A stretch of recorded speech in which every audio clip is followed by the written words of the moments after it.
1934, Carl Jung sat down to write a foreword for a foreign edition of one of his own books, and what came out was not gratitude. It was a warning. He had spent years watching his own theory get simplified, flattened, and misused, and by the time he wrote that foreword, it had already reached what he considered its most embarrassing form. Doctors, he said, were treating his work as a system for fitting patients into boxes and issuing them advice based on which box they landed in. And Jung's response to this was not diplomatic. He called it, and this is his own language, not a paraphrase, a childish parlor game. Every bit as futile, he said, as dividing mankind by skull shape. He was talking about typology, introvert, extrovert, thinking, feeling, the exact vocabulary that decades after his death would become the most widely used personality framework on Earth. 4 letters, 16 boxes, 100 million people who can tell you their type on command and have built entire identities around it. Jung watched an early version of this happen while he was still alive, and he hated it enough to put his objection in writing, in the front matter of his own book, in language sharp enough that almost nobody who quotes his theory today has actually read. So this is a video about a theory that got away from its author, not because someone stole it or twisted it maliciously, but because 2 people who never read the original text closely enough took a diagnostic tool built for one purpose and turned it into something built for a completely different one. And somewhere in the gap between what Jung actually wrote and what the world thinks he wrote, there's a much more interesting theory sitting untouched. If you've ever taken one of those tests, and you have, everyone has, I want you to hold on to your result for a moment. Not because it's wrong exactly, but because what you were actually measuring and what Jung was actually trying to explain are not the same thing. And by the end of this, you'll understand the difference well enough that you'll never look at your 4 letters the same way again. Here's where it starts. Not with a personality test, with an argument. In the early 1900s, Jung was one of Freud's closest collaborators, heir apparent, some said, to the entire psychoanalytic movement. And then he wasn't. He broke from Freud. And at almost the same time, another brilliant mind in Freud's orbit, Alfred Adler, broke away too, in a completely different direction. Here's the strange part. Freud, Adler, and Jung were not working with wildly different patients or wildly different data.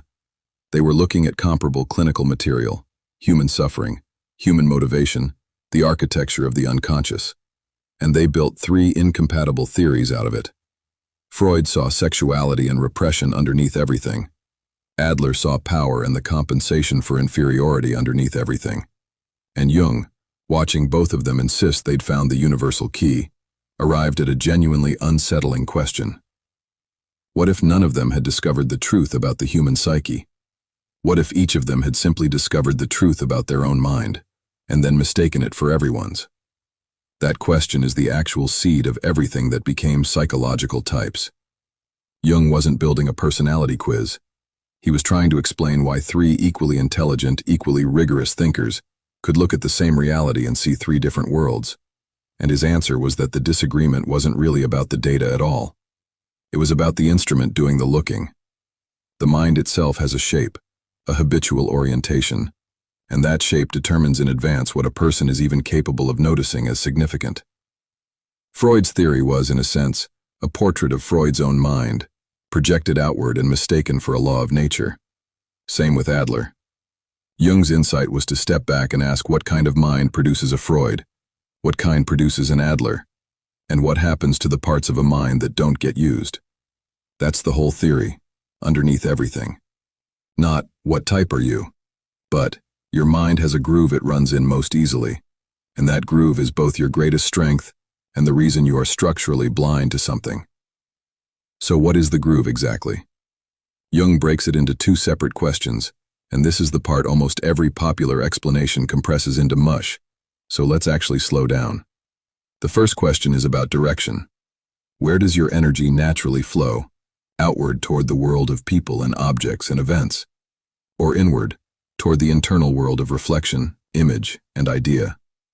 Jung called these 2 directions extroversion and introversion. And notice, these words meant something more precise for him than loud or shy. They describe where your psychic energy, your libido in the broadest sense, is oriented by default. Not a social style, a direction of flow. The second question is about function, not direction but mode. How does your mind actually process what it encounters? And here Jung gives us 4 functions, split into 2 pairs. The first pair is the rational functions, thinking and feeling. Both of these are judging functions. They evaluate. Thinking judges by logical consistency. Is this true? Does this follow? Feeling judges by value. Is this good? Is this worth caring about?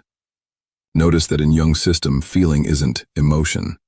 It's a judgment function just as rigorous as thinking, just oriented toward value instead of logic.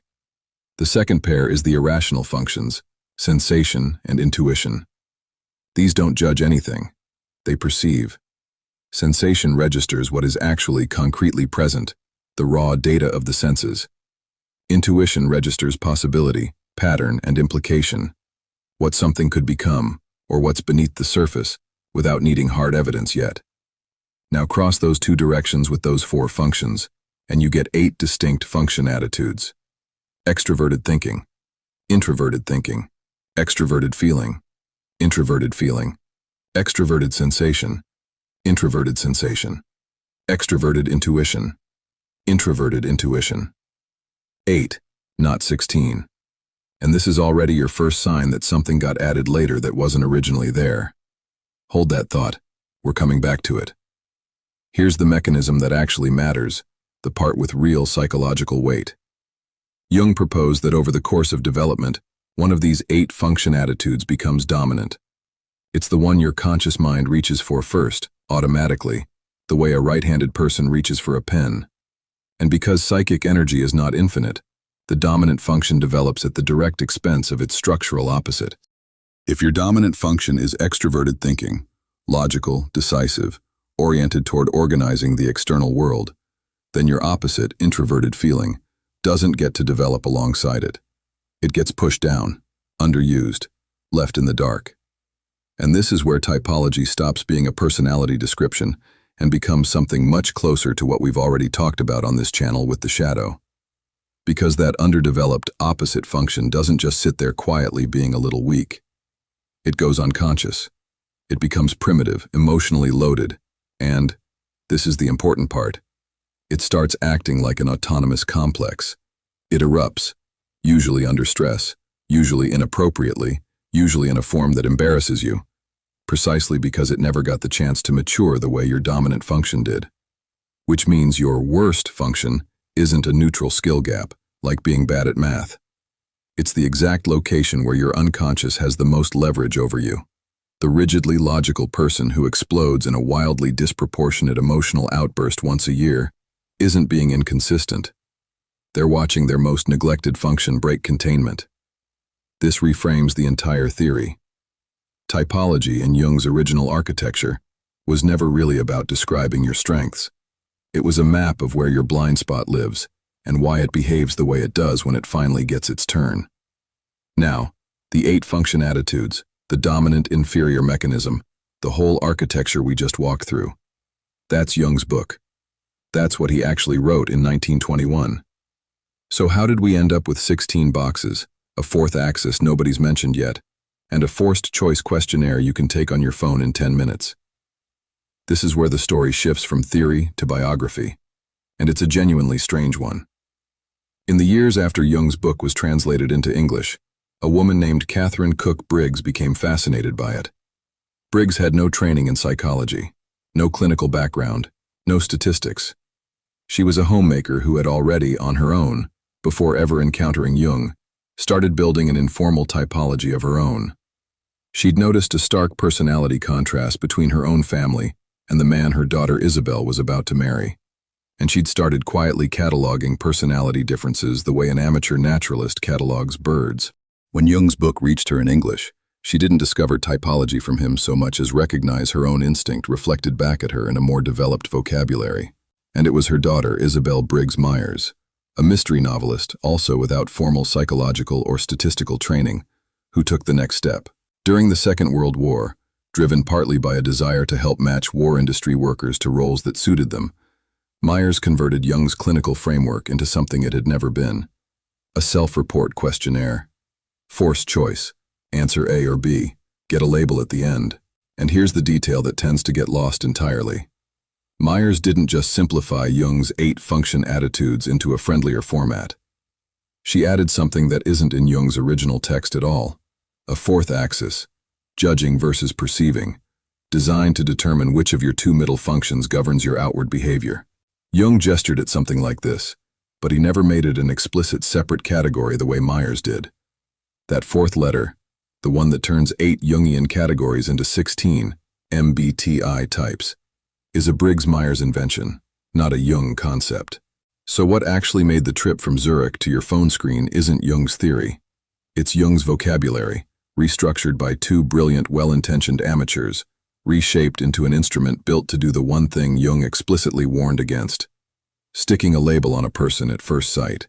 And once you see that gap clearly, the empirical criticism of MBTI stops being surprising.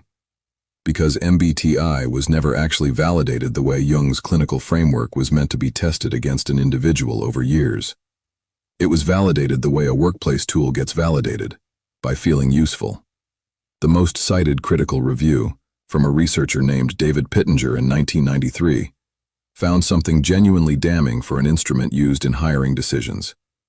Roughly half the people who take the test and then retake it a few weeks later get a different 4-letter result. Not a slightly different one, a different type entirely. For comparison, that's the kind of instability that would disqualify almost any other psychological instrument from serious professional use. But, and a serious treatment of this has to hold both sides, that's not the whole story either. A large review of reliability studies by another researcher, Harvey, in 1996, looked at the same body of evidence and found internal consistency scores comparable to some widely accepted personality instruments, with test-retest correlations in some datasets holding up far better than the coin flip reputation suggests. This is a live, unresolved argument in the literature. Anyone who tells you MBTI is simply debunked is skipping half the evidence, and anyone who tells you it's simply scientifically validated is skipping the other half. What almost everyone agrees on is narrower and more useful. The 4 MBTI dichotomies correlate imperfectly with the Big Five model that dominates modern academic personality psychology, and the instrument's hard either-or categories sit uncomfortably against evidence that most of these traits actually distribute on a continuum, with most people clustering near the middle rather than firmly at one pole or the other.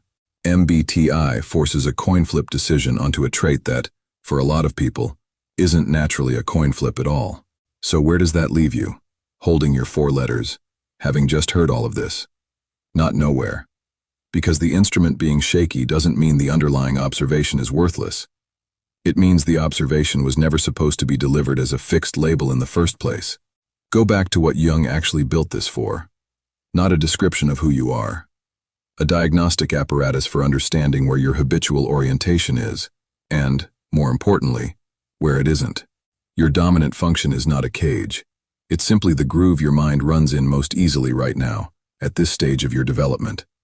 And the entire second half of Jung's psychology, the individuation process, the confrontation with the shadow, everything this channel has already spent hours on, is, from one angle, nothing more than the long, deliberate work of bringing your inferior function up out of the dark and giving it a seat at the table. Which means a static 4-letter identity is, if anything, the opposite of what Jung's theory was describing. If you took a test in your 20s, and you're still organizing your self-concept around that result in your 40s, you haven't found your type. You've frozen a snapshot of an early developmental stage and mistaken it for a permanent identity, which is precisely the kind of first half of life ego rigidity that midlife is supposed to dismantle. There's a deeper use for this that has nothing to do with self-labeling at all. Remember where we started. Freud, Adler, and Jung. 3 brilliant men, 1 clinical reality, 3 incompatible theories. That's not a historical curiosity. That's happening around you constantly. The people you find impossible to reason with are very often not wrong, and not arguing in bad faith. They are frequently running on a different dominant function than you are, looking at the same reality through a differently shaped lens, arriving at a different set of things worth noticing. Thinking dominant and feeling dominant people can sit across the same table, look at the same problem, and each walk away certain the other one is being unreasonable, when what actually happened is a structural mismatch in what each mind was built to register first. Understood that way, typology stops being a party trick for describing yourself to strangers on a first date. It becomes a piece of real diagnostic equipment, for your own blind spots, and for the disagreements in your life that never seem to resolve, no matter how many times you explain your position more clearly. Jung spent the front pages of his own book trying to stop this theory from becoming a label. It became one anyway, and it became one of the most successful pieces of applied psychology in history. Successful enough to survive 50 years of academic criticism, precisely because a label is so much easier to hold on to than a lifelong process. But the theory underneath the label is still sitting there, mostly untouched, describing something more honest and more useful than which of 16 boxes you belong in. It's describing where your mind runs easily, where it doesn't run at all yet, and what happens to everything you've left undeveloped when it finally, inevitably, comes looking for you.